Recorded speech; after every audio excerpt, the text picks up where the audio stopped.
Channel ವೀಕ್ಷಕರಿಗೆ ನಮಸ್ಕಾರ. ನಾನು ಭುವನಶ್ರೀ ನವೀನ್ ಕುಮಾರ್. ಈಗ ವಾರ್ತೆಗಳ ಮುಖ್ಯಾಂಶಗಳು.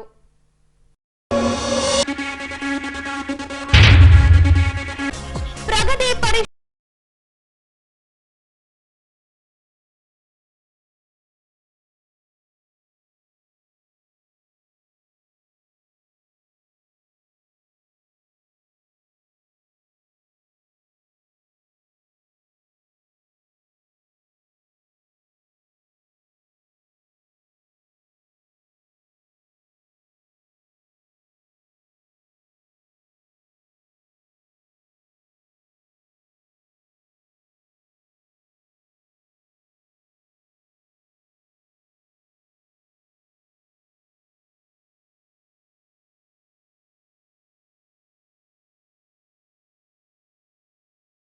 ಕುರಿತು ಉಪನ್ಯಾಸ ನಡೆಸಿಕೊಟ್ಟ ಡಾಕ್ಟರ್ ಶಿವಾನಂದ್.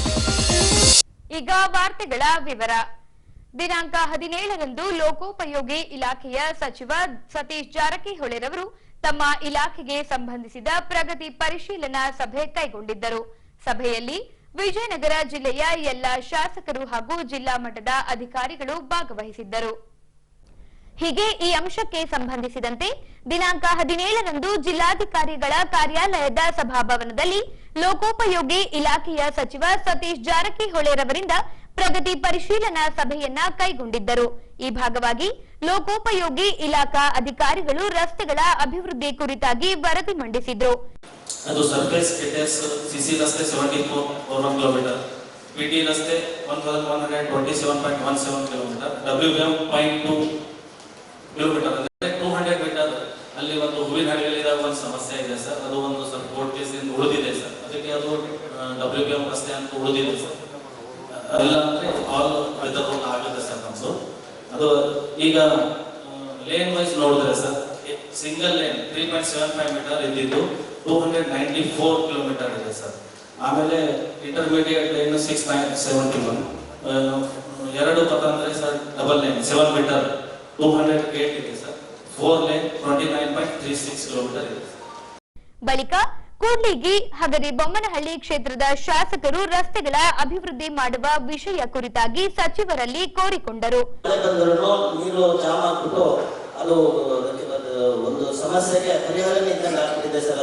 ಅದಕ್ಕೆ ಒಂದು ಈಗ ತಮ್ಮ ಇವರು ಬಂದಿದ್ದಾರೆ NHA ಅಧಿಕಾರಿಗಳು, ತಮ್ಮ ಮುಖಾಂತರ ಹೊಸಳ್ಳಿ, ಇಂದ್ರಾಪುರ, ಬಳಿಕಲ್ಲು ಮತ್ತೆ ನಮ್ಮ ಈ 3 ಪ್ರಮುಖ ಊರುಗಳು ಸರ್. ಈ ಊರುಗಳಲ್ಲಿ ಸ್ವಲ್ಪ ಸರ್ವಿಸ್ ರೋಡು ಅಪ್ಗ್ರೇಡ್ ಆಗಬೇಕಾಗಿದೆ ಸರ್, ಅದು ಒಂದಾಗಿದೆ. ಮತ್ತೆ ಈ ಬಳಿಕಲ್ಲಲ್ಲಿ ಮತ್ತೆ ನಮ್ಮ MA ಹಿನ್ನಡೆಯಲ್ಲಿ ಒಂದು ಸ್ಟೀಲ್ ಬ್ರಿಡ್ಜ್ ಮಾಡ್ತಾ ಇದ್ದಾರೆ ಸರ್. ತಾವು ತಮ್ಮ ಶಿಫಾರಸು ಮೇರೆಗೆ ಅದು ಸ್ಟಾರ್ಟ್ ಆಯಿತು, ಅದು ನೆನಗಿದ್ದು ಬಿಟ್ಟಿದೆ, ಅದು ಶೀಘ್ರವಾಗಿ ಕಂಪ್ಲೀಟ್ ಆಗಬೇಕು.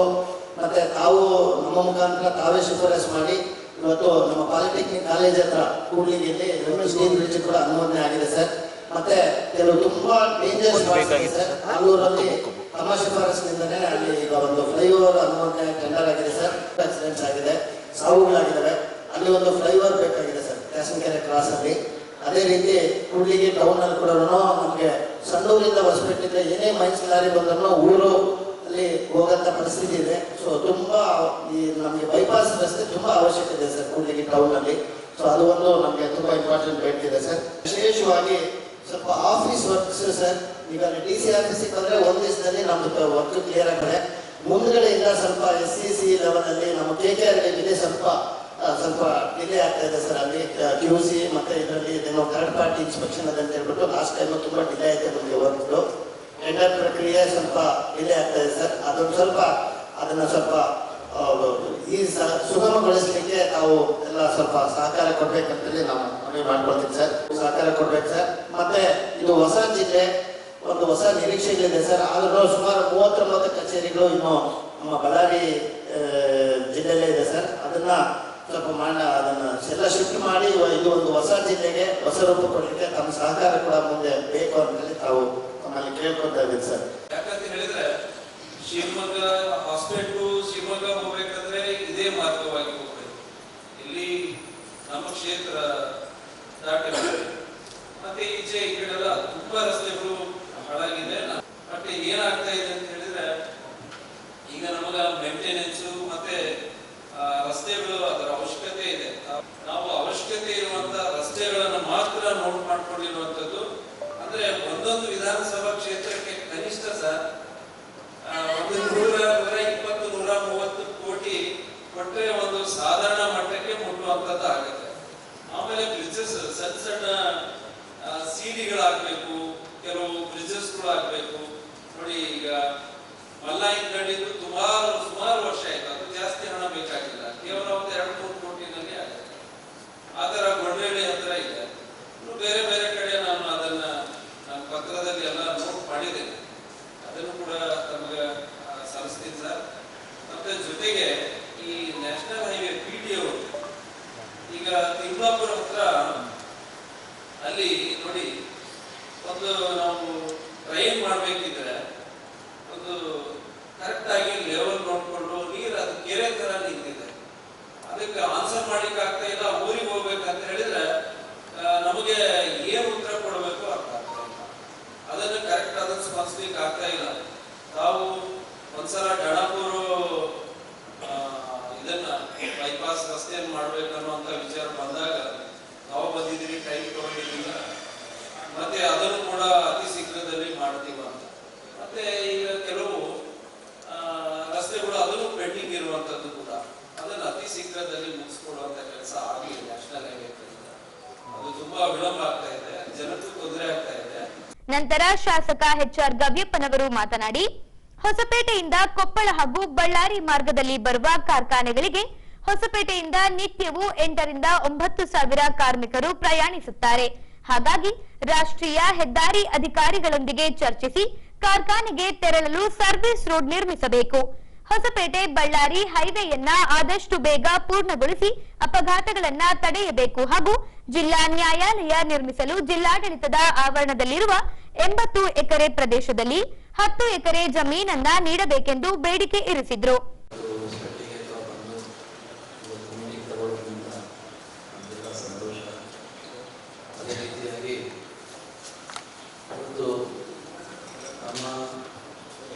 ಹೊಸಪೇಟೆಯಿಂದ ಬಳ್ಳಾರಿ ಏನು ನ್ಯಾಷನಲ್ ಹೈವೇ ಇದೆ, ಅಲ್ಲಿ ಬಹಳಷ್ಟು ಜನ ಜಿಂದಾಲ್ ಫ್ಯಾಕ್ಟ್ರಿನಲ್ಲಿ ಕೆಲಸ ಮಾಡೋದು. ಈ ಕಡೆ ಬಳ್ಳಾರಿ ರೋಡ್ಗೆ ತೋಟದ ತನಕ ನಮಗೆ ಏನಿಲ್ಲ ನಮ್ಮ ಕ್ಷೇತ್ರದಿಂದ 7 ರಿಂದ 8 ಸಾವಿರ ಜನ ಈ ಕಡೆ ಕೆಲಸ ಮಾಡ್ತಾರೆ. ಮತ್ತು ಇನ್ನೊಂದು ಬ್ಯಾಂಗ್ಳೂರು ರೋಡ್ಗೆ ಅಪ್ ಟು ಚಿಲ್ಕನಟ್ಟಿ ತನಕ ಅಲ್ಲೆಲ್ಲ ಫ್ಯಾಕ್ಟ್ರಿಗಳಾಗಿದೆ. ಅಲ್ಲಿ ಶುದ್ಧ ಒಂದು 2 ರಿಂದ 3 ಸಾವಿರ ಜನ, 7-8 ಸಾವಿರ ಜನ ರೋಡ್ ಮೇಲೆ ದಿವಸ ಹೋಗಿ ಅವತ್ತು, ಯಾಕಂದರೆ ಎಲ್ಲ ಹೋಗೋದೆಲ್ಲ ಮೋಟರ್ ಸೈಕಲ್ನಲ್ಲಿ, ಬಸ್ ಫೆಸಿಲಿಟಿ ಭಾಳ ಕಡಿಮೆ ಇದೆ. ಹಾಗಾಗಿ ನ್ಯಾಷನಲ್ ಹೈವೇನಿಂದ ನಮಗೆ ಸರ್ವಿಸ್ ರೋಡ್ ಕಂಪಲ್ಸರಿ ಬೇಕಾಗುತ್ತೆ. ಇಲ್ಲಾಂದರೆ ತಿಂಗಳಿಗೆ 1, 2, 3 ಈ ಆಕ್ಸಿಡೆಂಟ್ಸ್ ಆಗ್ತಾನೆ ಇದೆ ಸರ್. ಅವ್ರಿಗೆ ಏನು ಆಲ್ಟರ್ನೇಟಿವ್ ಮಾಡಬೇಕನ್ನೋದು ನಮಗೇನು ತೋರಿಸ್ತಾ ಇಲ್ಲ. ಅದು ಭಾಳಷ್ಟು ನೋವು ಆಗ್ತಾ ಇದೆ ಸರ್. ಯಾಕಂದರೆ ಇಲ್ಲೇ ನನ್ನ ಕ್ಷೇತ್ರದಲ್ಲಿ ನಮ್ಮ ಹುಡುಗರೆ ಭಾಳಷ್ಟು ಕಮಲಾಪುರ ಇರಲಿ, ಹೊಸಪೇಟೆ ಸಿಟಿ ಇರಲಿ, ನಮ್ಮ ಸುತ್ತಮುತ್ತ ಹಳ್ಳಿಯಿಂದ ಭಾಳಷ್ಟು ಸಮಸ್ಯೆ ಆಗ್ತಾ ಇದೆ ಸರ್. ಅದಕ್ಕೋಸ್ಕರ ಸ್ವಲ್ಪ ದಯವಿಟ್ಟು ನ್ಯಾಷನಲ್ ಹೈವೇ ಅವ್ರಿಗೆ ಹೇಳ್ಬಿಟ್ಟು ಸ್ವಲ್ಪ ಸರ್ವಿಸ್ ರೋಡಲ್ಲಿ ಆಗಬೇಕು. ಪ್ಲಸ್ ಅದರ ಜೊತೆಗೆ ಹೊಸಪೇಟೆಯಿಂದ ಬಳ್ಳಾರಿ ತನಕ ಅದು ನ್ಯಾಷನಲ್ ಹೈವೇ ಲಾಸ್ಟ್ 10-15 ವರ್ಷ ಆಗಿದೆ ಸರ್. 10 ವರ್ಷ ಮೇಲೆ ಸರ್, ಇವಾಗ ತನಕ ಕಂಪ್ಲೀಟ್ ಆಗಿದೆ ಸರ್. ಬಟ್ ಇವಾಗ ಲಾಸ್ಟ್ 2 ವರ್ಷದಿಂದ ಕಾಂಟ್ರಾಕ್ಟ್ ಬಂದವರು ಸ್ವಲ್ಪ ಸ್ಪೀಡಪ್ ಆಗಿ ಮಾಡ್ತಾ ಇದ್ದಾರೆ. ಏನಂದರೆ ರೈಲ್ವೆ ಓವರ್ ಬ್ರಿಡ್ಜ್ ನಮ್ಮ ಕಾರಿಂಪುರ ಹತ್ರ ಇದು ಬಿಕಮ್ ಆಕ್ಸಿಡೆಂಟ್ ಝೋನ್ ಸರ್. ಒಂದು ಸಾರಿ ಒಂದು ವರ್ಷ ಹಿಂದ್ಗಡೆ 7 ರಿಂದ 8 ಜನ ಒಂದೇ ಸಾರಿ ಒಂದು ಆಟೋ ಹೊಡೆದ್ಬಿಟ್ಟು ಅಲ್ಲಿ ತೀರ್ಕೊಂಡು ಹೋಗ್ಬಿಟ್ಟು ಸರ್. ಹಾಗಾಗಿ ಅದು ಮನೆಯೇ ಕೇಳಿ ಹತ್ರ ಮಾತಾಡಿದ್ರಿ, ಅವ್ರು ಹೇಳಿದ್ರು ಹೀಗೆ ನಾವು ಅದು ಆ ಬ್ರಿಡ್ಜದ ಎಸ್ಟಿಮೇಟ್ಸು ಡಿಸೈನು ರೈಲ್ವೆ ಡಿಪಾರ್ಟ್ಮೆಂಟಿಂದ ಆಗೋದು ಸರ್ ತಡ ಆಗ್ತಾರೆ ಅಂದ್ಬಿಟ್ಟು ಹೇಳಿದ್ರೆ ಸರ್.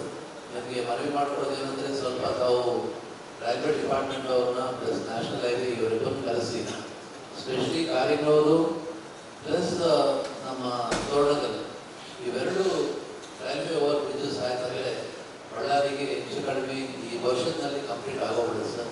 ಬಟ್ ಡಿಲೇ ಆಗ್ತಾ ಇರೋದು ಈ 2 ಓವರ್ ಬ್ರಿಡ್ಜಸ್ಸು. ಪ್ಲಸ್ ನಮಗೆ ಸರ್ವಿಸ್ ರೋಡು ನಮ್ಮ ಬೆಂಗಳೂರು ರೋಡ್ ಕಡೆಗೆ ಒಂದು 30 ಕಿಲೋಮೀಟರು, ಈ ಕಡೆ ಒಂದು 30 ಕಿಲೋಮೀಟರ್ ಸರ್ವಿಸ್ ರೋಡ್ ಆಯ್ತಂದರೆ ಬಹಳಷ್ಟು ಜನ ನಮ್ಮ ಮಾಡ್ತಾ ಇದ್ದಾರೆ, ಅವ್ರಿಗೆ ಅನುಕೂಲ ಆಗ್ತದೆ ಸರ್. ಹಾಗೆ ಅದೇ ರೀತಿಯಾಗಿ ನಮಗೆ ಹೊಸಪೇಟೆಗೆ ಇದೇ ಪ್ರೆಮಿಸಸ್ನಲ್ಲಿ 87-80 ಎಕರೆ ಇದೆ ಸರ್. ಇದನ್ನು 10 ಎಕರೆ ಡಿಸ್ಟ್ರಿಕ್ಟ್ ಕೋರ್ಟ್ ಕೊಟ್ಟಿದ್ದೀವಿ ಸರ್. ಡಿಸ್ಟ್ರಿಕ್ಟ್ ಕೋರ್ಟಿಗೆ ಸ್ವಲ್ಪ ತಾವು ಚಾಲನೆ ಕೊಟ್ಟರೆ ಸರ್ ಭಾಳ ಅನುಕೂಲ ಆಗುತ್ತೆ ಸರ್. ಸ್ವಲ್ಪ ತಾವು ಎಷ್ಟು ಅನುದಾನ ಕೊಡಲಿಕ್ಕಾಗುತ್ತೆ ತಾವು ಕೊಟ್ಟರೆ ಮ್ಯಾಚಿಂಗ್ ಗ್ರ್ಯಾಂಡ್ಸು ಮತ್ತು ನಾನು KKR ಇದನ್ನು ನಾನು ರಿಕ್ವೆಸ್ಟ್ ಮಾಡಿಕೊಂಡು ಅವ್ರನ್ನ ಕೂಡ ತಗೊಂತೀನಿ ಸರ್. ಅದೇ ರೀತಿಯಾಗಿ ಇನ್ನೊಂದು ಇನ್ಸ್ಪೆಕ್ಷನ್ ಬಗಲೋ ಸರ್. ಯಾಕಂದರೆ ಇಲ್ಲಿ ಪ್ರವಾಸಿಗಳು ಬರೋದು ಭಾಳಷ್ಟು ಜನ ಬರ್ತಾರೆ ಸರ್. ಹೊಸಪೇಟೆಗೆ ಒಂದು ಎಕ್ಸ್ಟ್ರಾ 20 ರೂಮ್ ಬೇಕಾಗುತ್ತೆ ಸರ್. ಮತ್ತು ನಮ್ಮ ಕಮಲಾಪುರಿಗೆ ಅಲ್ಲಿ ಕೂಡ ಒಂದು, ಯಾಕಂದರೆ ಪ್ರವಾಸಿಗಳು ಬರೋರೆಲ್ಲರೂ ಅಲ್ಲಿ ಕೂಡ ಉಳ್ಕೊಂಡ್ರೆ ಅಲ್ಲಿ ಹಂಪಿನಲ್ಲಿ ಉಳ್ಕೊಂಡಂಗೆ ಆಗುತ್ತೆ ಸರ್. ದಯವಿಟ್ಟು ಅಲ್ಲೊಂದು ನೀವು ಮಾಡಿಕೊಟ್ರೆ ಭಾಳ ಅನುಕೂಲ ಆಗುತ್ತೆ. ಇನ್ನು ಉಳಿದಿದ್ದ ಕೆಲಸಗಳೆಲ್ಲ ಬಳಿಕ ಸಚಿವರು ಮಾತನಾಡಿ, ಪ್ರಗತಿ ಕುರಿತು ಅಧಿಕಾರಿಗಳಿಂದ ಹಾಗೂ ಶಾಸಕರಿಂದ ಮಾಹಿತಿ ಸಂಗ್ರಹಿಸಲಾಗಿ ಬಾಕಿ ಉಳಿದಿರುವ ಕೆಲಸಗಳನ್ನು ಆದಷ್ಟು ಬೇಗ ಪೂರ್ಣಗೊಳಿಸಲಾಗುವುದೆಂದು ತಿಳಿಸಿದ್ದಾರೆ. ನಮ್ಮ ಇಲಾಖೆಯ ಜಿಲ್ಲಾ ಮಟ್ಟದ ಸಭೆ ಮಾಡುವ ಮೂಲಕ ಶಾಸಕರ ಸಲಹೆಗಳು, ಅಧಿಕಾರಿಗಳ ಸಲಹೆಗಳ ಮೇರೆಗೆ ಚರ್ಚೆ ಮಾಡಿದ್ದೀವಿ.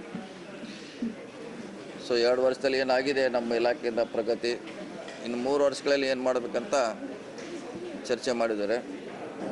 ಸೊ 3 ವರ್ಷಗಳಲ್ಲಿ ಈಗ ಏನು ಉಳಿದಿರುವಂಥ ಬಾಕಿ ಕಾಮಗಾರಿಗಳನ್ನು ಸಂಪೂರ್ಣವಾಗಿ ಪೂರ್ಣಗೊಳಿಸಲಿಕ್ಕೆ ಅಧಿಕಾರಿಗಳಿಗೆ ಸೂಚನೆ ಕೊಟ್ಟಿದ್ದೇವೆ.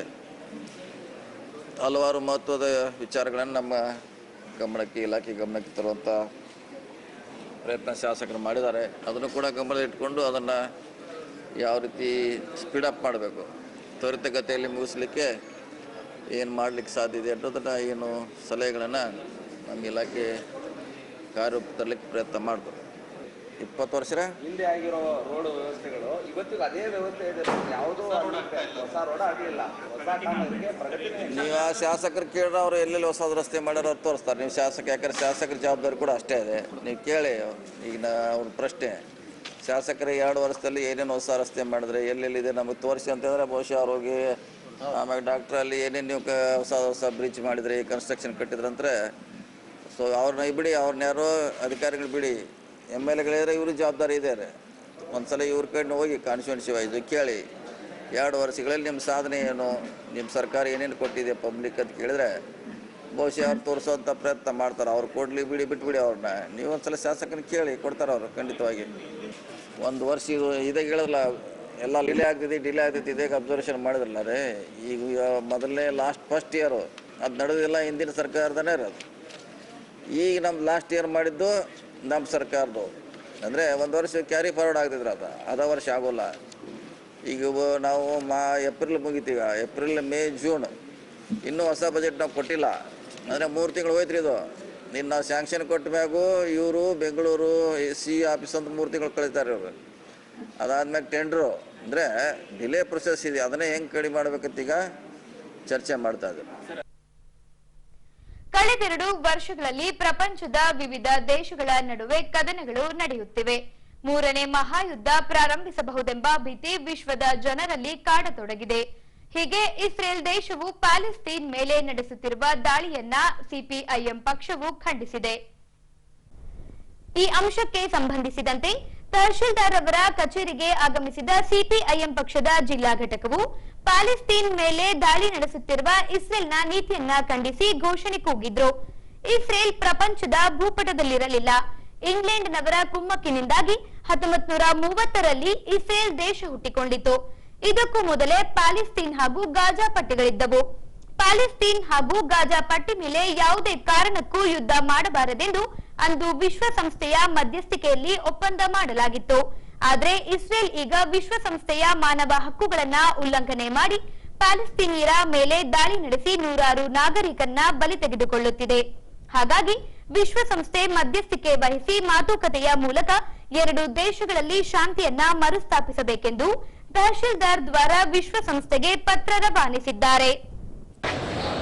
ಪ್ಯಾಲೆಸ್ಟೈನ್ ಮೇಲೆ ಯುದ್ಧ ಮಾಡ್ತಾ ಇರ್ತಕ್ಕಂಥ ಇಸ್ರೇಲ್ ಏನಿದೆ, ಇಡೀ ಪ್ರಪಂಚದ ಭೂಪಟದಿಂದ ಪ್ಯಾಲೆಸ್ತೇನನ್ನ ನಾಶ ಮಾಡಬೇಕು, ಗಾಜಾ ಪಟ್ಟಿಯನ್ನು ಪ್ರಪಂಚದ ಭೂಪಟದಲ್ಲಿ ಇರಲಾರ್ದಂತೆ ಮಾಡಬೇಕು ಅಂತಕ್ಕಂಥ ಏನು ಈ ದುಷ್ಟ ಹುನ್ನಾರ ಇಸ್ರೇಲ್ ದೇಶಕ್ಕಿದೆ, ಇದನ್ನು ಇವತ್ತು ಇಡೀ ಅಂತಾರಾಷ್ಟ್ರೀಯ ಸಮುದಾಯ ಇವತ್ತು ಖಂಡನೆ ಮಾಡ್ತಾ ಇದೆ. ಆದಾಗ್ಯೂ ಕೂಡ ಇವತ್ತು ಮಾತುಕತೆ ಮೂಲಕ ಬಗೆಹರಿಸಬೇಕು ಅನ್ನುವಂಥದ್ದನ್ನು ಅಂತಾರಾಷ್ಟ್ರೀಯ ಮಟ್ಟದಲ್ಲಿ ಒತ್ತಡ ಮಾಡ್ತಾ ಇದ್ರು ಕೂಡ ಇವತ್ತು ಇಸ್ರೇಲ್ನ ಪ್ರಧಾನಿ ಬೆಂಜಮಿನ್ ನೆತನ್ಯಾಹು ಏನಿದ್ದಾರೆ ಅವರು ಇವತ್ತು ವಿನಾಕಾರಣ ಅಲ್ಲಿರ್ತಕ್ಕಂಥ ಅಮಾಯಕ ಮಕ್ಕಳುಗಳ ಮೇಲೆ, ನಾಗರಿಕರ ಮೇಲೆ ಇವತ್ತು ಬಾಂಬ್ ದಾಳಿಯನ್ನು ಮಾಡೋದ್ರ ಮೂಲಕ ನಿರಂತರವಾಗಿರ್ತಕ್ಕಂಥ ಈ ಒಂದು ಮಾರಣ ಹೋಮವನ್ನು ನಡೆಸ್ತಾ ಇದ್ದಾರೆ. ಇದನ್ನು ನಾವೆಲ್ಲರೂ ಕೂಡ ಇವತ್ತು ಇಡೀ ಪ್ರಪಂಚಾದ್ಯಂತ ಬಲವಾಗಿ ಖಂಡನೆ ಮಾಡಬೇಕಾಗಿದೆ. ಹಾಗೆಯೇ ನಮ್ಮ ಇವತ್ತೇನು ದೇಶದಾದ್ಯಂತ ಎಡಪಕ್ಷಗಳು ಕರೆ ಕೊಟ್ಟಿದ್ದಾವೆ, ಇವತ್ತು ಪ್ಯಾಲೆಸ್ತೇನ್ಗೆ ನಾವು ಸಹಾನುಭೂತಿಯನ್ನು ತೋರಿಸಬೇಕು. ಹಾಗೆಯೇ ಇಸ್ರೇಲ್ನ ಈ ಒಂದು ಏನು ಯುದ್ಧ ಕೋರ ನೀತಿ ಏನಿದೆ ಇದನ್ನು ಖಂಡನೆ ಮಾಡಬೇಕು ಅಂತಕ್ಕಂಥ ದಿಸೆಯಲ್ಲಿ ಇಡೀ ರಾಷ್ಟ್ರವ್ಯಾಪಿ ಈ ಒಂದು ಚಳವಳಿಗೆ ಮತ್ತು ಹೋರಾಟಕ್ಕೆ ಕರೆಯನ್ನು ಕೊಟ್ಟಿದ್ದಾರೆ. ಬಂಧುಗಳೇ, ಇಸ್ರೇಲ್ ದೇಶ ಇವತ್ತು ಪ್ರಾರಂಭದಲ್ಲಿ ಅದು ಪ್ರಪಂಚದಲ್ಲಿ ಇರಲಿಲ್ಲ. 1934ರಲ್ಲಿ ಇಂಗ್ಲೆಂಡ್ ಇವತ್ತು ಏನು ವಸಾಹತು ಸಾಹಿತ್ಯ ಆಳ್ವಿಕೆ ಮಾಡುವಂಥ ಸಂದರ್ಭದಲ್ಲಿ ಅವರಿಗೆ ಒಂದು ನ್ಯಾಷನಲ್ ಹೋಮನ್ನು ಕೊಡಬೇಕು ಅಂತಕ್ಕಂಥ ಪ್ರಸ್ತಾಪವನ್ನು ಇಂಗ್ಲೆಂಡ್ ಅವರು ಮುಂದಿಟ್ಟಂಥ ಕಾರಣಕ್ಕಾಗಿ ಇವತ್ತು ಇಸ್ರೇಲ್ಗೆ ಒಂದು ರಾಷ್ಟ್ರೀಯತೆ ಅಥವಾ ಒಂದು ದೇಶ ಅಂತಕ್ಕಂಥದ್ದು ಭೂಪಟದಲ್ಲಿ ಸೃಷ್ಟಿಯಾಗಿರ್ತಕ್ಕಂಥದ್ದನ್ನ ಇವತ್ತು ದುರುಪಯೋಗ ಪಡಿಸಿಕೊಂಡು ಪ್ಯಾಲೆಸ್ತೇನರ ಮೇಲೆ ಇವತ್ತು ಏನು ಯುದ್ಧ ಮಾಡ್ತಾ ಇದ್ದಾರೆ, ಇದು ಇವತ್ತು ಮಾನವ ಹಕ್ಕುಗಳ ಉಲ್ಲಂಘನೆ ಆಗಿದೆ ಅಂತಕ್ಕಂಥದ್ದನ್ನು ಅವರು ಕೂಡ ಗಮನಿಸಬೇಕಾಗಿದೆ. ಯಾಕೆ ಅಂತಂದು ಹೇಳಿದ್ರೆ ಇವತ್ತು ಇಸ್ರೇಲ್ ದೇಶ ಅವ್ರು ಹೇಳ್ತಾರೆ ಇದು ಪ್ರಾರಂಭದಲ್ಲಿ ಇತ್ತು ಅಂತಂದೇಳಿ. ಪ್ರಪಂಚದಲ್ಲಿ ಇಸ್ರೇಲ್ ದೇಶ ಮೊದಲಿಂದ ಇಲ್ಲ. ಮೊದಲಿಂದ ಇದ್ದದ್ದು ಏನಾದ್ರು ಅಂತಂದು ಹೇಳಿದ್ರೆ ಪ್ಯಾಲೆಸ್ತೇನ್ ದೇಶ. ಆದರೆ ಇವತ್ತು ಯಾಸರ್ ಅರಾಫತ್ ಅವರು ಇಡೀ ತಮ್ಮ ಜೀವನ ಪರ್ಯಂತ ಇವತ್ತು ಪ್ಯಾಲೆಸ್ತೇನಿಯರ ಈ ಒಂದು ವಿಮೋಚನೆಗಾಗಿ ಹೋರಾಟವನ್ನು ಮಾಡಿದರು. ಹಾಗೇನೆ ಒಂದು ಅವರ ಜೀವಿತಾವಧಿಯಲ್ಲಿ ಒಂದು ಸೆಟ್ಲ್ಮೆಂಟ್ ಅನ್ನು ಕೂಡ ಮಾಡ್ಕೊಂಡ್ರು. ಏನಂತಂದು ಹೇಳಿದ್ರೆ ಇಸ್ರೇಲ್ ದೇಶವನ್ನ ನಾವು ರೆಕಗ್ನೈಸ್ ಮಾಡ್ತೀವಿ, ಆದರೆ ಮುಂಬರ್ತಕ್ಕಂಥ ದಿನಗಳಲ್ಲಿ ಈ ಒಂದು ಪ್ಯಾಲೆಸ್ತೇನ್ ಮೇಲೆ ಮತ್ತು ಗಾಜಾ ಪಟ್ಟಿಯ ಮೇಲೆ ದಾಳಿಯನ್ನ ಮಾಡಬಾರ್ದು ಅಂತಕ್ಕಂಥ ಒಂದು ಅಂಡರ್ಸ್ಟ್ಯಾಂಡಿಂಗ್ ಇವತ್ತು ಇಂಟರ್ನ್ಯಾಷನಲ್ ಏನು ವಿಶ್ವಸಂಸ್ಥೆಯಲ್ಲಿ ಅದು ತೀರ್ಮಾನ ಆಗಿತ್ತು. ಆದರೆ ಇವತ್ತು ಇಸ್ರೇಲು ಅಂತಾರಾಷ್ಟ್ರೀಯ ಈ ಒಂದು ಒಪ್ಪಂದವನ್ನು ಕೂಡ ಉಲ್ಲಂಘನೆ ಮಾಡಿ ವಿನಾಕಾರಣ ಇವತ್ತು ಪ್ಯಾಲೆಸ್ತೇನ್ ಮೇಲೆ ಮತ್ತು ಗಾಜಾ ಪಟ್ಟಿಯ ಮೇಲೆ ದಾಳಿ ಮಾಡ್ತಕ್ಕಂಥದ್ದೇನಿದೆ ಇದು ಇವತ್ತು ಅಂತಾರಾಷ್ಟ್ರೀಯ ಪ್ರತಿಕೂಲ ಪರಿಣಾಮವನ್ನು ಬೀರಿದೆ. ಹಾಗಾಗಿ ಇರಾನ್ನವರು ಇವತ್ತು ನಾವು ಪ್ರತಿ ದಾಳಿಯನ್ನ ಮಾಡ್ತೀವಿ ಅಂತ ಹೇಳಿದ್ದಾರೆ. ಹಾಗೇನೆ ಇವತ್ತು ಹಮಾಸ್ನಂತ ಉಗ್ರ ಸಂಘಟನೆಗಳು ಕೂಡ ಇವತ್ತು ಇಸ್ರೇಲ್ ಮೇಲೆ ದಾಳಿಯನ್ನ ಮಾಡೋದ್ರ ಮೂಲಕ ಒಟ್ಟಾರೆ ಇಡೀ ಪ್ಯಾಲೆಸ್ತೇನನ್ನ ಇಡೀ ಪ್ರಪಂಚದಲ್ಲಿ ಬಲಿಪಶು ಆಗ್ತಾ ಇದೆ ಪ್ಯಾಲೆಸ್ತೇನ್ ದೇಶ ಮತ್ತು ಗಾಜಾ ಪಟ್ಟಿಯ ಜನರು ಅಂತಕ್ಕಂಥದ್ದನ್ನ ನಾವು ಮರಿಬಾರ್ದು. ಏನು ಇಸ್ರೇಲು ಒಂದು ಅಮಾಯಕರ ಜನರ ಮೇಲೆ ಇವತ್ತು ಪ್ಯಾಲೆಸ್ತೇನ್ ದೇಶವನ್ನು ಆಕ್ರಮಿಸಿಕೊಳ್ಳುವಂಥ ರೀತಿಯಲ್ಲಿ ಅಲ್ಲಿರ್ತಕ್ಕಂಥ ಮಹಿಳೆಯರನ್ನದೇ, ಮಕ್ಕಳನ್ನದೇ, ಆರೋಗ್ಯ ಪೀಡಿತ ಜನರನ್ನದೇ ಇವತ್ತು ದಾಳಿಗಳನ್ನು ಮಾಡಿ ಕೊಲೆ ಮಾಡ್ತಕ್ಕಂಥ ಒಂದು ಇಸ್ರೇಲ್ ದಾಳಿಯನ್ನು ಭಾರತ ಕಮ್ಯುನಿಸ್ಟ್ ಪಕ್ಷ ಮಾರ್ಕ್ಸ್ವಾದಿ ದೇಶ ಮಟ್ಟದಲ್ಲಿ ಖಂಡನೆ ಮಾಡ್ತಾ ಇದೆ. ಯಾಕೆ ಈ ಮಾತು ಹೇಳ್ತಾ ಇದೀವಿ ಅಂದರೆ ಇವತ್ತು ಅಮೆರಿಕ ಅಂತ ಸಾಮ್ರಾಜ್ಯಶಾಹಿ ನೀತಿಗಳ ಕೈಗೊಂಬೆಗಾಗಿ ಕೆಲಸ ಮಾಡ್ತಕ್ಕಂಥ ಇವತ್ತು ಯುದ್ಧಕೋರ ನೀತಿಯನ್ನು ತಂದು ಇವತ್ತು ಆ ದೇಶದ ಯುದ್ಧ ವಿಮಾನಗಳಾಗಿರ್ಬೋದು ಮತ್ತು ಅಲ್ಲಿ ಖರೀದಿ ಮಾಡಲಿಕ್ಕೆ ಒಂದು ಹುನ್ನಾರವನ್ನು ನಡೆಸ್ಕೊಳ್ತಕ್ಕಂಥ ಅಮೆರಿಕದ ನೀತಿಯನ್ನು ಇವತ್ತು ಭಾರತ ಕಮ್ಯುನಿಸ್ಟ್ ಪಕ್ಷ ಮಾರ್ಕ್ಸ್ವಾದಿ ಪಕ್ಷ ಹಲವಾರು ವರ್ಷಗಳಿಂದ ಖಂಡನೆ ಮಾಡ್ತಾ ಬರ್ತಾ ಇದೆ. ಆದರೂ ಕೂಡ ಇವತ್ತು ಅಮೆರಿಕದ ನೀತಿಗಳು ಮಾತ್ರ ಬದಲಾಗ್ತಾ ಇಲ್ಲ. ಒಟ್ಟಾರೆಯಾಗಿ ಮೊನ್ನೆ ನಡೆದಂಥ ಭಾರತದಲ್ಲಿ ಇವತ್ತೇನು ಉಗ್ರವಾದಿಗಳನ್ನು ಅಟ್ಯಾಕ್ ಮಾಡಿದಂಥ ಸಂದರ್ಭದಲ್ಲಿ ಕೂಡ ಇವತ್ತು ಅಮೆರಿಕದ ಅಧ್ಯಕ್ಷ ಆಗಿರ್ತಕ್ಕಂಥ ಡೊನಾಲ್ಡ್ ಟ್ರಂಪ್ ಅವರು ಕೂಡ ಭಾರತ ದೇಶದ ಯುದ್ಧದ ಮತ್ತು ಮಧ್ಯಸ್ಥಿಕೆಯನ್ನು ವಹಿಸಿ ಇವತ್ತು ಯುದ್ಧ ವಿರಾಮ ಅಂತಂದೇಳಿ ಘೋಷಣೆ ಮಾಡ್ತಿದ್ದಾರೆ. ಅಂದರೆ ಇವತ್ತು ಡೊನಾಲ್ಡ್ ಟ್ರಂಪ್ ಅನ್ನ ನಾವು ಪ್ರಶ್ನೆ ಮಾಡ್ತಾ ಇದೀವಿ, ಭಾರತದ ಪ್ರಧಾನಮಂತ್ರಿಗಳು ಯಾಕೆ ಅವರಿಗೆ ಹೇಳಿಕೆಯನ್ನು ಕೊಡಲಿಕ್ಕೆ ಇವರು ಮುಂದೆ ಅವಕಾಶ ಕೊಟ್ಟರು ಅಂತಂದೇಳಿ. ಭಾರತದ ಪ್ರಧಾನಿಗಳು ಇವತ್ತು ಅದ್ರ ಬಗ್ಗೆ ಎಲ್ಲಿ ಕೂಡ ಚರ್ಚೆ ಮಾಡಲೇ ಇಲ್ಲ. ಇವತ್ತು ಡೊನಾಲ್ಡ್ ಟ್ರಂಪ್ ಅವರು ಇವತ್ತು ಭಾರತ ಪಾಕಿಸ್ತಾನದ ಮಧ್ಯೆ ನಡೆದಂಥ ಯುದ್ಧದಲ್ಲಿ ಅವರು ಕದನ ವಿರಾಮ ಅಂತಂದೇಳಿ ಘೋಷಣೆ ಮಾಡ್ತಿದ್ರೆ ಪ್ರಧಾನಮಂತ್ರಿಗಳು ಇಲ್ಲಿವರೆಗೂ ಕೂಡ ಅದ್ರ ಬಗ್ಗೆ ಒಂದು ಮಾತು ಕೂಡ ಹೇಳಲೇ ಇಲ್ಲ. ಒಟ್ಟಾರೆಗೆ ಇವತ್ತು ವಿಶ್ವದ ಒಂದು ವ್ಯವಸ್ಥೆಯನ್ನು ಹಾಳು ಮಾಡ್ತಕ್ಕಂಥ ಸಾಮ್ರಾಜ್ಯಶಾಹಿ ನೀತಿಯ ಅಮೆರಿಕದ ವಾದವನ್ನ ಭಾರತ ಕಮ್ಯುನಿಸ್ಟ್ ಪಕ್ಷ ಖಂಡನೆ ಮಾಡ್ತದೆ. ಇವತ್ತು ದೇಶ ಮಟ್ಟದಲ್ಲಿ ಸೌಹಾರ್ದ ದಿನವನ್ನು ಆಚರಣೆ ಮಾಡ್ಬೇಕಂತಂದೇಳಿ ಇವತ್ತು ಕರೆ ಕೊಟ್ಟಂತ ಹಿನ್ನೆಲೆಯಲ್ಲಿ ಇವತ್ತು ತಹಸೀಲ್ದಾರ್ ಮೂಲಕ ರಾಷ್ಟ್ರಾಧ್ಯಕ್ಷರಿಗೆ ನಾವು ಮನವಿ ಪತ್ರ ಕೊಡ್ಲಿಕ್ಕೆ ಬಂದಿವಿ ಅಂತ ಹೇಳಿ ನನ್ನ ಮಾತುಗಳನ್ನು ಮುಗಿಸ್ತಾ ಇದ್ದೀನಿ. ಇನ್ಕಲಾಬ್ ಜಿಂದಾಬಾದ್. ಕನ್ನಡ ಮತ್ತು ಸಂಸ್ಕೃತಿ ಇಲಾಖೆ, ಕರ್ನಾಟಕ ಸಾಹಿತ್ಯ ಅಕಾಡೆಮಿ ಬೆಂಗಳೂರು ಹಾಗೂ ಹೊಸಪೇಟೆ ವಿಜಯನಗರ ಮಹಾವಿದ್ಯಾಲಯದ ಕನ್ನಡ ವಿಭಾಗದ ಸಹಯೋಗದಲ್ಲಿ ಕಲಬುರಗಿ ವಿಭಾಗ ಮಟ್ಟದ ಯುವ ಕವಿಗೋಷ್ಠಿ ಕೈಗೊಳ್ಳಲಾಗಿತ್ತು. ಈ ಗೋಷ್ಠಿಯನ್ನ ವಿಜಯನಗರ ಕಾಲೇಜಿನ ಸಭಾಭವನದಲ್ಲಿ ನಡೆಸಲಾಯಿತು. ಹೀಗೆ ವೇದಿಕೆ ಮೇಲಿನ ಗಣ್ಯರು ಹಾಗೂ ಯುವ ಕವಿಗಳಿಂದ ದೀಪ ಬೆಳಗಿಸುವ ಮೂಲಕ ಕಲಬುರಗಿ ವಿಭಾಗ ಮಟ್ಟದ ಯುವ ಕವಿಗೋಷ್ಠಿಗೆ ಚಾಲನೆ ನೀಡಲಾಯಿತು. ಈ ವೇಳೆ ಬೆಂಗಳೂರಿನ ಕರ್ನಾಟಕ ಸಾಹಿತ್ಯ ಅಕಾಡೆಮಿಯ ಅಧ್ಯಕ್ಷ ಎಲ್ಎನ್ ಮುಕುಂದರಾಜ್ ರವರು ಮಾತನಾಡಿ, ಕವಿ ಕ್ಷೇತ್ರ ಕೇವಲ ವಯಸ್ಸಾದವರಿಗೆ ಮಾತ್ರ ಸೀಮಿತವಾಗಬಾರದು, ಬದಲಾಗಿ ಯುವ ಪೀಳಿಗೆಯು ಕವಿ ಕ್ಷೇತ್ರಕ್ಕೆ ಆಗಮಿಸಬೇಕಿದೆ. ಇತ್ತೀಚಿನ ದಿನಗಳಲ್ಲಿ ಯುವಕ ಯುವತಿಯರು ಕವಿ ಕ್ಷೇತ್ರಕ್ಕೆ ಆಗಮಿಸುತ್ತಿದ್ದಾರೆ. ಅವರನ್ನ ಹಿರಿಯರಾದ ನಾವು ಬೆಂಬಲಿಸಿದರೆ ದೇಶಕ್ಕೆ, ಸಮಾಜಕ್ಕೆ ಹಾಗೂ ಸಂಸ್ಕೃತಿಗೆ ಬಹುದೊಡ್ಡ ಭವಿಷ್ಯವಿದೆ ಎಂಬುದನ್ನ ನಾವು ಅವಲೋಕನ ಮಾಡಿಕೊಳ್ಳಬೇಕಾದ ಅವಶ್ಯವಿದೆ ಎಂದು ತಿಳಿಸಿದ್ರು. ಅಂತಂದ್ರೆ ಯಾವುದೇ ಸಮಾಜ, ಯಾವುದೇ ಒಂದು ಸಾಂಸ್ಕೃತಿಕ ವಲಯ ಇರ್ಬೋದು, ಸಾಹಿತ್ಯಿಕ ವಲಯ ಇರ್ಬೋದು, ತರುಣರನ್ನ ಬೆಂಬಲಿಸದೇ ಇದ್ರೆ, ತರುಣರನ್ನ ಗಟ್ಟಿಯಾಗಿ ಬೆನ್ನು ಕಟ್ಟಿ ನಿಲ್ಲಿಸದೇ ಇದ್ರೆ ಪ್ರಯೋಜನ ಆಗಲ್ಲ. ಬರೀ ಮುದುಕರೇ ಕಲಿತಾ ಇದ್ರೆ ಆ ದೇಶಕ್ಕೆ ಭವಿಷ್ಯ ಇಲ್ಲ ಅಂತ ಅರ್ಥ. ಹುಡುಗರು ಇನ್ವಾಲ್ವ್ ಆಗಿದ್ದಾರೆ, ಹುಡುಗಿಯರು ಇನ್ವಾಲ್ವ್ ಆಗಿದ್ದಾರೆ ಅಂತಂದ್ರೆ ದೇಶಕ್ಕೆ, ಸಮಾಜಕ್ಕೆ, ಸಂಸ್ಕೃತಿಗೆ ಒಂದು ಬಹಳ ದೊಡ್ಡ ಭವಿಷ್ಯ ಇದೆ ಅನ್ನೋದನ್ನ ನಾವು ಭಾವಿಸಬೇಕಾಗಿದೆ. ಸುಮಾರು 1998ನೇ ಇಸ್ವಿ ಅಂತಂದ್ರೆ ಇಲ್ಲಿ ಒಂದು 30-40 ವರ್ಷ ಹತ್ತತ್ರ ಆಯಿತು. 40 ವರ್ಷದ ಹಿಂದೆ ನಮ್ಮ ಗುರುಗಳು, ಈ ನಾಡಿನ ಹೆಸರಾಂತ ಕವಿಗಳು ಆದಂಥ ಡಾಕ್ಟರ್ GS ಶಿವರುದ್ರಪ್ಪನವರು ಸಾಹಿತ್ಯ ಅಕಾಡೆಮಿ ಅಧ್ಯಕ್ಷರಾಗಿದ್ದರು. ಅವತ್ತವರು ತಮ್ಮ ಅವಧಿಯಲ್ಲಿ 2 ಯುವ ಕವಿಗೋಷ್ಠಿಗಳನ್ನ ಮಾಡಿದರು. ಒಂದು ಶಿವಮೊಗ್ಗದಲ್ಲಿ ಸವಿತಾ ನಾಗಭೂಷಣ್ ಅವರ ಅಧ್ಯಕ್ಷತೆಯಲ್ಲಿ, ಇನ್ನೊಂದು ಧಾರವಾಡದಲ್ಲಿ ಬಸವರಾಜ ಒಕ್ಕುಂದ ಅವರ ಅಧ್ಯಕ್ಷತೆಯಲ್ಲಿ ಕವಿಗೋಷ್ಠಿಗಳನ್ನು ಮಾಡಿದರು. ಆ ಮೊದಲನೇ ಕವಿಗೋಷ್ಠಿ ಏನು ಶಿವಮೊಗ್ಗದಲ್ಲಿ ಆಯಿತು, ಪದ್ಯ ಇದೆಯಲ್ಲ, ಕವಿತೆ ಇದೆಯಲ್ಲ, ಇದು ಅಸಾಮಾನ್ಯವಾದಂಥ ಒಂದು ಸಾಮರ್ಥ್ಯ. ಅದು ಕೇವಲ ಬೌದ್ಧಿಕ ಸಾಮರ್ಥ್ಯ, ಸೃಜನಶೀಲ ಸಾಮರ್ಥ್ಯ ಮಾತ್ರ ಅಲ್ಲ, ಅದು ಜನರನ್ನು ಕಟ್ಟುವ ಕ್ರಿಯೆಯನ್ನು ಮಾಡುತ್ತೆ.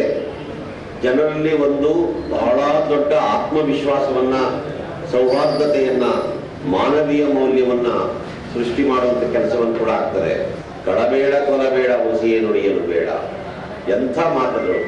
ಕಳಬೇಡ ಕೊಲಬೇಡ ಹುಸಿಯೇ ನುಡಿಯಲು ಬೇಡ ಅನ್ನುವಂಥ ವಚನ ಇದೆಯಲ್ಲ, ಸರಳವಾಗಿರುವಂತ ಒಂದು ವಚನ. ಅದು ಕನ್ನಡದ ಮಹತ್ವದ ಕವಿತೆ. ಸಾಮಾನ್ಯವಾಗಿ ನಮ್ಮಲ್ಲಿ ಏನ್ ಮಾಡ್ತಾ ಇದೀವಿ ಅಂತಂದ್ರೆ ಕಾವ್ಯವನ್ನ ವಿಂಗಡಿಸೋಕೆ ಪ್ರಯತ್ನ ಮಾಡ್ತಾ ಇದೀವಿ. ಇದು ವಚನ ಸಾಹಿತ್ಯ, ಇದು ಚಂಪು ಕಾವ್ಯ, ಇದು ಕಂದ ಪದ್ಯ, ಇದು ಷಟ್ಪದಿ, ಅಲ್ಲದೆ ಈ ಕಾಲದಲ್ಲಿ ಇದು ಹನಿಗಮನ, ಇದು ಚುಟುಕು, ಆಮೇಲೆ ಈಗ ಗಜಲ್ಲು, ಇವೆಲ್ಲ ಬರ್ತಾ ಇದಾವಲ್ಲ, ಇವನ್ನೆಲ್ಲ ವಿಂಗಡಿಸಿದ್ರೆ ಪ್ರಯೋಜನ ಇಲ್ಲ. ಅದನ್ನೆಲ್ಲ ಒಟ್ಟಾಗಿ ಇಡಿಯಾಗಿ ನೋಡ್ಬೇಕು. ಕಾವ್ಯ ಕಾವ್ಯವೇ, ಅದು ಚುಟುಕೆ ಆಗಿರ್ಲಿ, ಒಂದೇ ಸಾಲಿನ ಪದ್ಯ ಬರೆದ್ರು ಕೂಡ ಅದು ಪದ್ಯವೇ. ಅಷ್ಟರ ಮಟ್ಟಿಗೆ ಕವಿತೆ ಅನ್ನೋದು ಒಂದು ಬಹಳ ದೊಡ್ಡ ಶಕ್ತಿ. ಯಾರು ಕವಿತೆಯನ್ನು ಅಭ್ಯಾಸ ಮಾಡ್ತಾ ಇರ್ತಾರೋ ಅವರು ಅಪ್ರಾಮಾಣಿಕರಾಗುವುದಿಲ್ಲ. ನಮ್ಮ ಕಾವ್ಯ ಮೀಮಾಂಸೆ ಒಳಗಡೆ, ರಾಜಶೇಖರನ ಕಾವ್ಯ ಮೀಮಾಂಸೆಯಲ್ಲಿ ಒಂದು ಮಾತು ಬರುತ್ತೆ, ಏನು ಕವಿಗೆ ಏನೇನಿರ್ಬೇಕು, ಏನೇನು ಲಾಭ ಇದೆ ಅಂತ ಬರುತ್ತೆ, ಯಶಾರ್ಥ ಲಾಭ ಅವೆಲ್ಲ ಬರ್ತವೆ. ಕವಿ ಆದವನಿಗೆ ಏನೇನು ಇರಬೇಕು ಅನುಕೂಲಗಳು ಅಂತ ಹೇಳ್ತಾ ಒಳ್ಳಿತಾಸನಂ, ಇಂಬುತಂಬುಲಂ ಇವೆಲ್ಲ ಹೇಳ್ತಾನೆ. ಕಾವ್ಯ ಅನ್ನೋದು ಒಂದು ಪ್ರಾಮಾಣಿಕ ಮನಸ್ಸಿನ ಅಭಿವ್ಯಕ್ತಿ. ಕವಿಯಾದವನು ಪ್ರಾಮಾಣಿಕವಾಗಿರ್ಬೇಕು. ಕವಿ ಏನಾದ್ರೂ ಸುಳ್ಳು ಹೇಳಕ್ ಶುರು ಮಾಡದ, ಮೋಸ ಮಾಡಕ್ ಶುರು ಮಾಡದ, ವಂಚನೆ ಮಾಡಕ್ ಶುರು ಮಾಡದ ಅಂದ್ರೆ ಅವನಲ್ಲಿ ಕಾವ್ಯ ಹುಟ್ಟೋಕ್ ಸಾಧ್ಯವೇ ಇಲ್ಲ. ಕಾವ್ಯ ಹುಟ್ಟಬೇಕಾದ್ರೆ ನಮ್ಮ ಮನಸ್ಸೇ ಅತ್ಯಂತ ಪ್ರಾಮಾಣಿಕವಾಗಿರ್ಬೇಕು, ನಮ್ಮ ಬದುಕು ಪ್ರಾಮಾಣಿಕವಾಗಿರ್ಬೇಕು, ನಮ್ಮ ನಡವಳಿಕೆ ಪ್ರಾಮಾಣಿಕವಾಗಿರ್ಬೇಕು. ಆ ಥರದ ಒಂದು ಪ್ರಾಮಾಣಿಕತೆ, ಮಾನವೀಯತೆ ಇವೆಲ್ಲವೂ ಇದ್ದಾಗ ಮಾತ್ರ ಜನರಲ್ಲಿ ಅಥವಾ ಮನುಷ್ಯನಲ್ಲಿ ಕವಿತೆ ಅನ್ನೋದು ಹುಟ್ಟುತ್ತೆ. ಇಲ್ಲ ಅಂತಂದ್ರೆ ಕವಿತೆ ಹುಟ್ಟಲ್ಲ ಅನ್ನುವಂಥದ್ದು ಕಾವ್ಯ ಮೀಮಾಂಸಕಾರನ ಅಭಿಪ್ರಾಯ.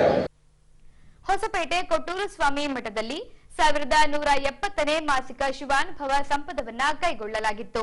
ಈ ವೇಳೆ ಡಾಕ್ಟರ್ ಶಿವಾನಂದ್ ಹಾಗೂ ಡಾಕ್ಟರ್ ಅಜಯ್ ಕುಮಾರ್ ತಾಂಡೂರ್ ಅವರಿಂದ ಚನ್ನಬಸವಣ್ಣನವರ ಕುರಿತಾಗಿ ಉಪನ್ಯಾಸ ನಡೆಸಿಕೊಟ್ಟರು. ಹೀಗೆ ಈ ಅಂಶಕ್ಕೆ ಸಂಬಂಧಿಸಿದಂತೆ ಹೊಸಪೇಟೆಯ ಕೊಟ್ಟೂರು ಸ್ವಾಮಿ ಮಠದ ಹಾನಗಲ್ಲು ಕುಮಾರೇಶ್ವರ ಸಭಾಭವನದಲ್ಲಿ ಮಾಸಿಕ ಶಿವಾನುಭವ ಸಂಪದ ಹಮ್ಮಿಕೊಳ್ಳಲಾಗಿತ್ತು.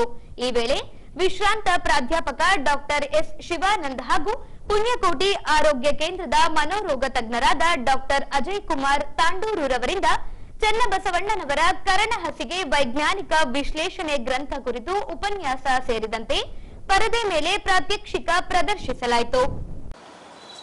ಒಂದು ಕಡೆಗೆ ಬುದ್ಧ ಹುಟ್ಟಬಹುದು, ಮಹಾವೀರ ಹುಟ್ಟಬಹುದು, ಕನ್ಫ್ಯೂಷಿಯಸ್ ಹುಟ್ಟಬಹುದು, ಪೈಗಂಬರ್ ಹುಟ್ಟಬಹುದು, ಕ್ರಿಸ್ತ ಹುಟ್ಟಬಹುದು. ಈ ತರ ಜಗತ್ತಿನ ಬೇರೆ ಬೇರೆ ಜಾಗಗಳಲ್ಲಿ ಬೇರೆ ಬೇರೆ ಕಾಲಗಳಲ್ಲಿ ಮಹಾನ್ ಬುದ್ಧ ಪುರುಷರಾಗಬಹುದು. ಅದರ ಲಿಂಗಾಯತ ಧರ್ಮದ ವೈಶಿಷ್ಟ್ಯ ಏನು ಅಂತಂದ್ರೆ, ಒಂದೇ ಜಾಗದೊಳಗೆ ಕರ್ನಾಟಕದ ಬಸವ ಕಲ್ಯಾಣದೊಳಗೆ 770 ಜನ ಅವರಗಣಗಳು ಆತ್ಮಜ್ಞಾನವನ್ನು ಪಡ್ಕೊಂಡಿರ್ತಕ್ಕಂಥ ಅಥವಾ ಬುದ್ಧ ಪುರುಷರು ಅಂತ ನಾವೇನು ಕರಿತೇವೆ, ಅದು ಇಂಗ್ಲಿಷ್ ಹೇಳೋದಾದ್ರೆ ಎನ್ಲೈಟೆಡ್ ಜನ. ಇದು ಜಗತ್ತಿನೊಳಗೆ ಎಲ್ಲ ಹೇಳಿದ್ರೆ ಒಬ್ಬೊಬ್ಬರು ಇಬ್ಬರು ಎಲ್ಲರೂ ಬಂದಿರಬಹುದು. ಆದ್ರೆ ಅಂಥದ್ದೊಂದು ಅದ್ಭುತವಾದಂತಹ ಸಾಮರ್ಥ್ಯ ಈ ನೆಲಕ್ಕದೆ, ಅಂಥದ್ದೊಂದು ಸಾಮರ್ಥ್ಯ ಈ ಧರ್ಮಕ್ಕದೆ ಬಹಳ ಭದ್ರವಾದಂತಹ ಬುನಾದಿಯ ಮೇಲೆ ಈ ಲಿಂಗಾಯತ ಧರ್ಮ ನೆಲೆ ನಿಂತಿರಬಹುದು.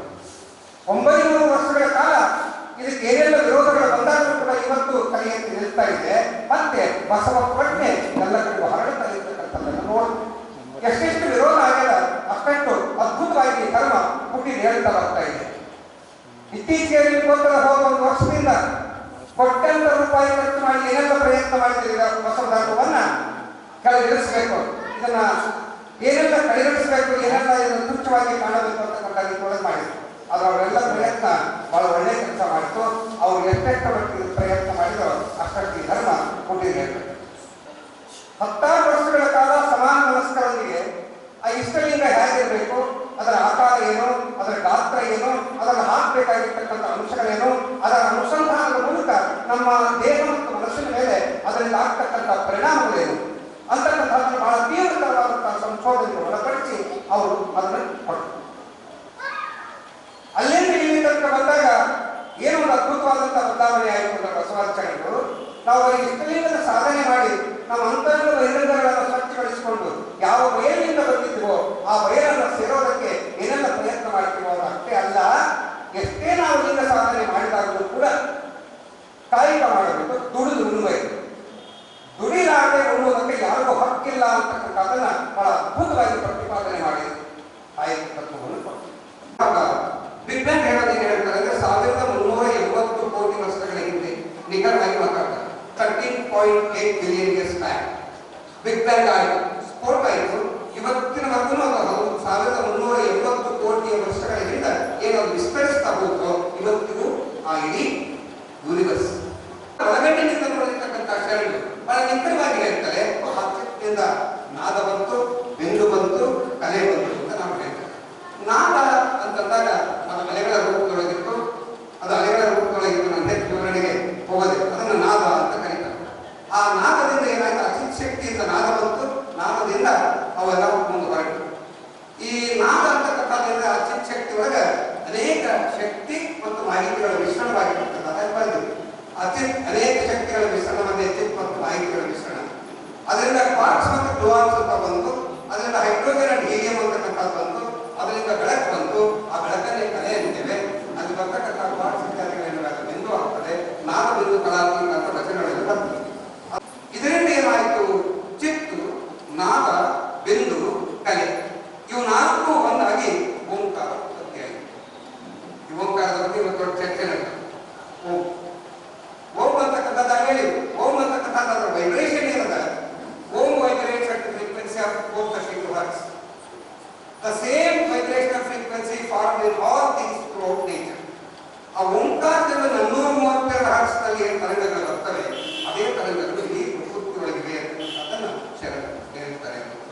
ಇದು ಓಂ ಅಂತಕ್ಕಂಥದ್ದೇನದೆ ಬಹಳ ಅದ್ಭುತವಾದದ್ದು. ಎಲ್ಲದಕ್ಕೂ ಓಂಕಾರ. ಓಂಕಾರ ಅಂದ್ರೆ ಓಂ ಎಂದರೆ ಏನು ಮಾಡಕ್ ಬರಗೆ ಇಲ್ಲ ಅಂತಕ್ಕಂಥ. ಹಾಗಾಗಿ ಅಲ್ಲಿಂದ ಏನಾಗಿ ಓಂಕಾರದಿಂದಲೇ ಅವು ಮುಂದೆ ಜಗತ್ತು ಉತ್ಪತ್ತಿ ಆಗ್ತದೆ ಅಂತಕ್ಕಂಥ ಮಾತನ್ನ ಶರಣರು ಸ್ಪಷ್ಟವಾಗಿ ಹೇಳಿ, ಇಲ್ಲಿಂದ ಜಗತ್ತು ಉತ್ಪತ್ತಿಗೆ ಓಂಕಾರವೇ ಮೂಲ ಅಂದ್ರೆ ಪ್ರಣವ ಆಯಿತು. ಇದು ಪುನರ್ ಹೊಂದಾಣಿಕೆಯಾಗಿ ಇದೇ ಶೂನ್ಯಲಿಂಗ ಅಂತ ಶರಣರು ಕರೀತಾರೆ. ಅಲ್ಲಿಂದ ಮುಂದೆ ಹೋದಾಗ ಭೂಮಿ, ಜಲ, ಅಗ್ನಿ, ವಾಯು, ಆಕಾಶ, ಸೂರ್ಯ, ಚಂದ್ರ ಮತ್ತು ಆತ್ಮ 8 ತತ್ವಗಳೇನವ, ಈ 8 ತತ್ವಗಳಿಂದ 8 ಶಿವನ ತತ್ವಗಳು ಅಂತ ಹೇಳ್ತಾರೆ ಶರಣರು. ಈಗ ಕೊನೆಯಲ್ಲಿ ಮತ್ತೊಮ್ಮೆ ವಾರ್ತೆಗಳ ಮುಖ್ಯಾಂಶಗಳು.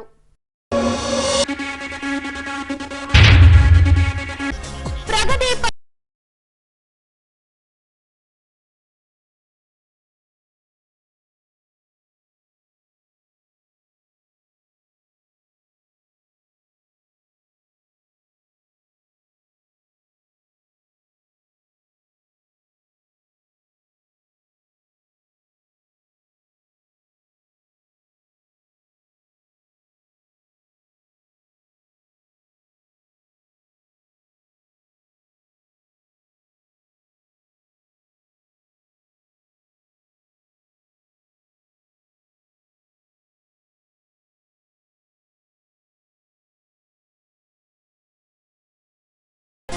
ಚನ್ನಬಸವಣ್ಣನವರ ಕುರಿತು ಉಪನ್ಯಾಸ ನಡೆಸಿಕೊಟ್ಟ ಡಾಕ್ಟರ್ ಶಿವಾನಂದ್. ಇಲ್ಲಿಗೆ ವಾರ್ತಾ ಪ್ರಸಾರ ಮುಕ್ತಾಯವಾಯಿತು. ನೈಜ ಸುದ್ದಿಗಳಿಗಾಗಿ ನೋಡ್ತಾ ಇರಿ ವಿಜಯನಗರ ಸುದ್ದಿವಾಹಿನಿ. ನಮಸ್ಕಾರ.